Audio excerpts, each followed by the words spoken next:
The man who uses Ar Jely must be ready to make others jelly.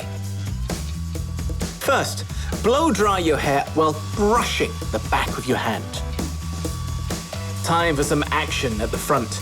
Blow dry your fringe from the roots while twisting the brush outwards.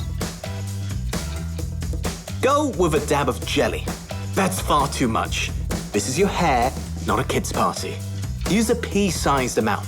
Rub your palms to spread the jelly. Then, apply it evenly. Now, ever so decisively, make a parting by loosely brushing downwards with your fingers. Follow what you see for the perfect separation. Rub the ends to create texture. Scrunch up your fringe to create volume. Who knew your fingers were so magical? There you go, bouncing into the spotlight that you so rightfully own.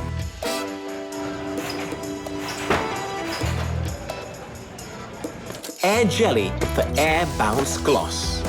Easy rinse, perfect hold, style memory.